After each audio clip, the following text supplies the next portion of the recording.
So hello friends, welcome to my another video. आज की इस वीडियो में हम लोग जानने वाले हैं कि अगर किसी भी वेबसाइट का पोर्ट नंबर माई एसक्यूएल अगर ओपन है तो उस एसक्यूएल सर्वर को हम लोग कैसे हैक कर सकते हैं। रिकॉन से लेकर के एक्सेस गेनिंग स्टेप तक मैं यहाँ पे आपको समझाने वाला हूँ। और एज अ प्रूफ के लिए मैं यहाँ पे आपको एक प्रैक्टिकल भी दिखाऊंगा कि अगर किसी वेबसाइट के अंदर पोर्ट नंबर 3306 अगर ओपन है तो उसको आप रिकॉन कैसे कर सकते हो, एनुमरेट कैसे कर सकते हो, और आखिरी में उसको एक्सप्लॉइट करके उसके एसक्यूएल सर्वर का आप कैसे एक्सेस ले सकते हो। तो जितने पॉइंट मैंने यहाँ पे आपको लिख कर दिखाए हैं, इन्हीं सभी को हम लोग प्रैक्टिकली इम्प्लीमेंट करेंगे अपने इस प्रैक्टिकल में। चलिए स्टार्ट करते हैं।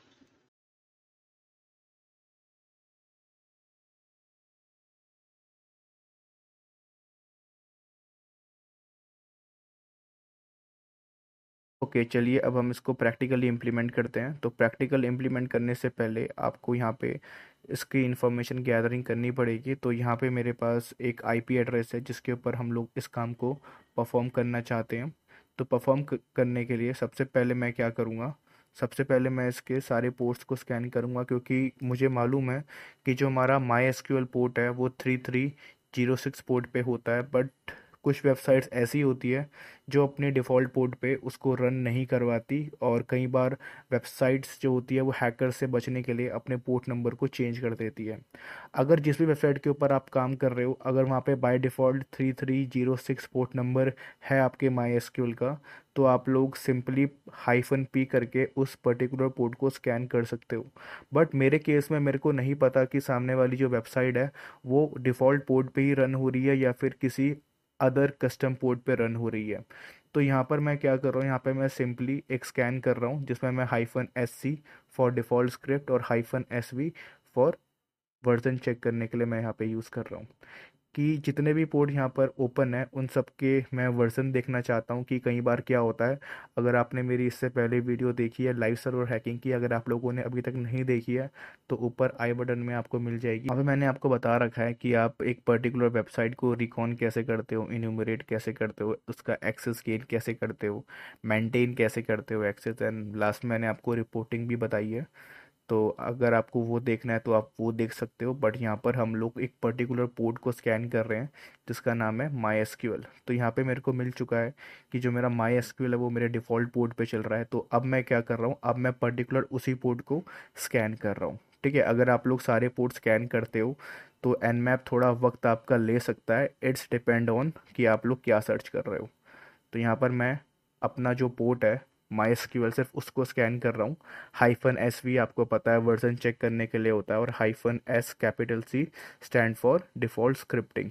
तो बहुत से लोग ये सोचते हैं कि यार nmap स्क्रिप्टिंग का मतलब क्या होता है, मैं हर वक्त अपनी कमांड्स में डिफ़ॉल्ट स्क्रिप्ट क्यों यूज़ करता हूँ या फिर पर्टिकुलर स्क्रिप्ट मैं क्यों यूज़ करता हूँ, इसका इम्पैक्ट क्या है।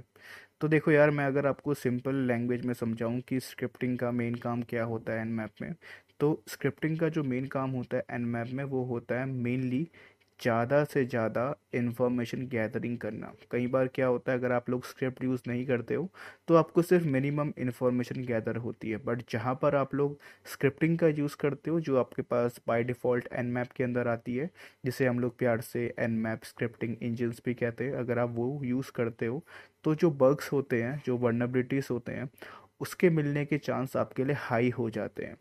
अगर मैं सिंपल लैंग्वेज में समझाऊं कि स्क्रिप्ट क्या होता है, तो स्क्रिप्ट आपका एक ऑटोमेशन होता है। अब वो स्क्रिप्ट डिफरेंट पर्पस के लिए काम आ सकती है, डिपेंड करता है कि उस स्क्रिप्ट को लिखा किसने है और वो पर्टिकुलर स्क्रिप्ट क्या काम करती है।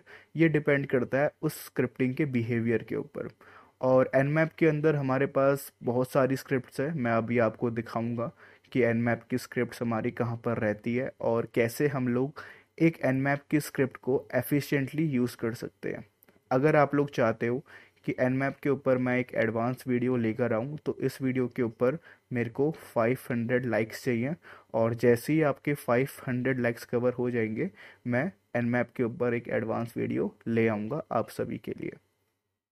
तो यहाँ पर मैंने जैसे ही nmap स्क्रिप्टिंग को यूज़ किया, डिफ़ॉल्ट स्क्रिप्ट को, तो यहाँ पर मेरे को ज़्यादा इन्फॉर्मेशन मिल रही है किसकी, माई एसक्यूएल की। बट दिक्कत ये है कि जब मैंने डिफ़ॉल्ट स्क्रिप्ट लगाई तो मुझे कुछ ऐसी खास इन्फॉर्मेशन यहाँ पर नहीं मिली। अब खास का मतलब क्या होता है, तो अभी मैंने जो स्क्रिप्ट लगाई है वो क्या डिफ़ॉल्ट है, मतलब यहाँ पे मैंने कोई स्पेसिफिक स्क्रिप्ट का यहाँ पे नाम मैंने नहीं लगाया। यहाँ पे nmap बाय डिफ़ॉल्ट कुछ भी उठा करके लगा रहा है, ठीक है, जो कि इसके प्रोग्राम में लिखा होगा। तो यहाँ पर जब मैंने डिफ़ॉल्ट स्क्रिप्ट लगाई तो मेरे को यहाँ पे कुछ खास या फिर इंटरेस्टिंग इन्फॉर्मेशन नहीं मिली, लाइक कोई यूज़र नेम या फिर पासवर्ड या फिर ईमेल या फिर हैश वगैरह। तो जब भी आप लोग डिफ़ॉल्ट स्क्रिप्ट लगाते हो तो आपको इन्फॉर्मेशन तो मिलती है, बट जो आप चाहते हो कभी कभार वो नहीं मिलती है। तो अगर आपको एग्जैक्ट इन्फॉर्मेशन निकालनी है तो उसके लिए भी हम लोग nmap स्क्रिप्टिंग का यूज़ करते हैं। चलिए अब हम बात करते हैं कि अगर मेरे को nmap के अंदर एक स्क्रिप्ट को यूज़ करना है पर्टिकुलर, तो वो मैं कैसे कर सकता हूँ। तो nmap के अंदर अगर आपको एक पर्टिकुलर स्क्रिप्ट को यूज़ करना है तो उसके लिए आपको पहले जाना पड़ेगा nmap स्क्रिप्टिंग के फोल्डर के अंदर, जो कि आपका कहाँ पर है, यूज़र, शेयर, nmap और स्क्रिप्टिंग के अंदर। तो यहाँ पर आपको बहुत सारी स्क्रिप्ट मिल जाएगी जो बाय डिफ़ॉल्ट nmap रखता है, बट हमें सारी यूज़ नहीं करनी है। हमें डिपेंड ऑन सिनेरियो हमें स्क्रिप्टिंग को यूज़ करना पड़ता है। फॉर एग्जांपल हमारा क्या सिनेरियो है अभी इस वीडियो का, वो है एसक्यूएल सर्वर को हैक करना। ठीक है, तो यहाँ पे मैं क्या करूँगा, यहाँ पे मैं फ़िल्टर यूज़ करूँगा, क्या, ls-lah और ग्रैब क्या करूँगा, माई एसक्यूएल। जैसे कि मैंने इस कमांड को लगाया तो मेरे पास जितनी भी माई एसक्यूएल की स्क्रिप्ट होंगी वो मेरे को यहाँ पर दिख जाएंगी, जैसे कि brute dot N S C है, database dot N S C है, dump hash dot N S C है। तो यहाँ पर अकॉर्डिंग टू सिचुएशन आपको यहाँ पे इन स्क्रिप्टिंग का यूज़ करना है। ठीक है, तो मैं चाहता हूँ कि इस स्क्रिप्टिंग को वन बाय वन आप लोग यूज़ करो, जैसे कि यहाँ पर मैं यूज़ कर रहा हूँ। ठीक है, वन बाय वन मैंने भी यहाँ पे यूज़ किया है, आप चाहो तो इसको यूज़ कर सकते हो, क्योंकि जितना ज़्यादा आप लोग यूज़ करोगे उतना आपको यहाँ पे nmap का स्क्रिप्टिंग का फंडा समझ में आएगा, वरना आप अगर यूज़ नहीं करोगे तो फिर आपको यहाँ पे स्क्रिप्टिंग का फंडा समझ में नहीं आएगा। बट अगर आप लोग चाहते हो कि nmap के ऊपर एक मैं डेडिकेटेड वीडियो लेकर आऊँ, तो आप लोगों को क्या करना है, इस वीडियो के ऊपर 500 लाइक्स कंप्लीट करना है। और जो भी आपके फ्रेंड लोग हैं जो बिगिनर्स हैं, उनको अगर हैकिंग सीखनी है तो वो इस चैनल को फॉलो कर सकते हैं, यहाँ पे मैं फ्री में आपको हैकिंग पढ़ाऊँगा। चलिए अब हम बात करते हैं एक्सप्लॉयटेशन फेज़ की, जिसके लिए आप सभी लोग वेट कर रहे थे कि सर कब एक सर्वर को हैक करेंगे। तो देखो यार, आपका एक्सप्लॉयटेशन फेज़ तभी आपका सही हो सकता है जब आपका रिकॉन और इनुमरेशन अगर सही है तो। ठीक है, मैं ये नहीं कह रहा कि अगर आपने रिकॉन और इनुमरेशन को स्किप कर दिया और आप सीधा बात कर रहे हो एक्सेस गेनिंग का, तो देखो यार ये तो पॉसिबल नहीं है। ठीक है, तो मैं आपको यही कहूँगा कि पहले आपसे जितना रिकॉन हो सके उतना रिकॉन करो। अब जिन लोगों को पता नहीं है रिकॉन का मतलब क्या होता है, रिकॉन का मतलब होता है इन्फॉर्मेशन गैदर करना। जितनी अच्छी आप इन्फॉर्मेशन गैदर कर सकते हो उतनी इन्फॉर्मेशन आप लोग गैदर करो। तो यहाँ पर मेरे को यूज़र नेम और पासवर्ड मिल चुका है, जो कि क्या है, रॉबिन और रॉबिन। अब बारी आती है कि मेरे को कैसे मिला। तो यहाँ पर सबसे पहले मैंने यूज़ किया हाइड्रा। अब हाइड्रा आपको पता है मेन काम क्या करता है, ब्रूट फोर्सिंग अटैक परफॉर्म करता है अपना किसके ऊपर, पोर्ट्स एंड प्रोटोकॉल्स के ऊपर। तो मैंने वहाँ पे nmap स्क्रिप्टिंग का यूज़ किया। सबसे पहले मैंने वहाँ पे यूज़र इनूमरेट किए, मुझे कुछ यूज़र नेम्स की लिस्ट मिली, और देन पासवर्ड के लिए मैंने यहाँ पर यूज़ किया rockyu.txt 2024 वाली। ठीक है, जो कि अभी अभी जिसका डेटा ब्रीच हुआ है, मैंने वो वहाँ पे यूज़ किया। जैसे ही मैंने वहाँ पे वो यूज़ किया तो मेरे को वहाँ पे यूज़र नेम और पासवर्ड मिल गया।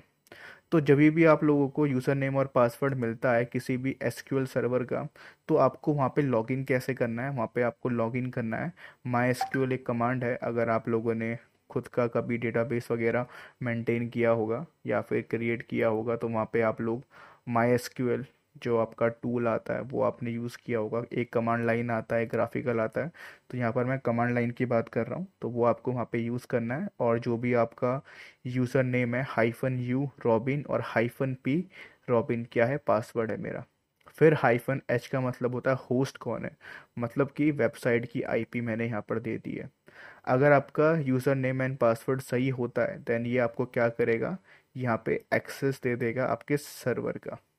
सर्वर का एक्सेस लेने के बाद यहाँ पर आपको कमांड आनी चाहिए MySQL की, तभी आप यहाँ पे कुछ कर सकते हो। तो जैसे कि मैंने एंट्री लिया वेब सर्वर के अंदर, तो यहाँ पर मैंने सबसे पहले चेक किए कि इसके कितने डेटाबेसेस है। तो कमांड क्या होती है, शो डेटाबेसेस।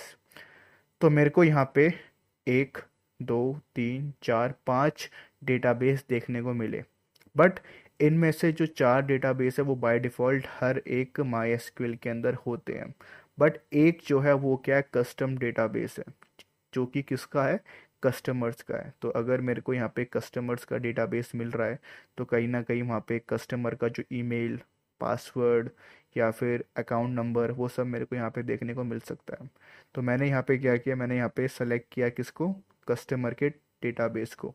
कमांड क्या होती है, यूज़ और डेटाबेस का नाम। देखो बेसिक आपको आने चाहिए एसक्यूएल लैंग्वेज के, तभी आप लोग इसको काम में ले पाओगे। देन मेरे को जैसे ही यहाँ पे डेटाबेस मिल गया, तो मैंने फिर चेक किया कि उस पर्टिकुलर डेटाबेस में कितनी टेबल्स अवेलेबल है।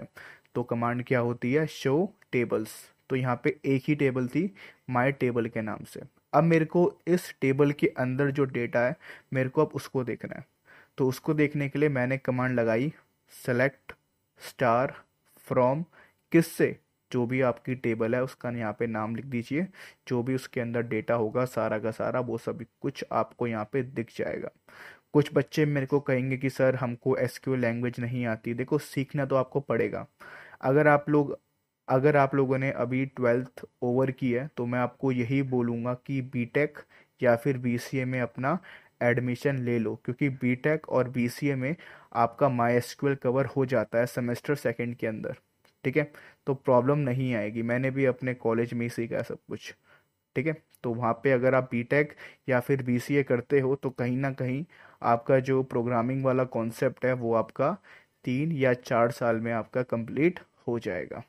ओके, तो गाइस यही थी हमारी वीडियो, जिसके अंदर मैंने आपको समझाया कि अगर आपका कोई भी MySQL पोर्ट अगर ओपन है, तो आप उसे कैसे रिकॉन करके, इनूमरेट करके, और कैसे आप उसका एक्सेस गेन कर सकते हो। अगर आपको ये वीडियो पसंद आती है तो इस वीडियो को लाइक करिए एंड चैनल को सब्सक्राइब करिए।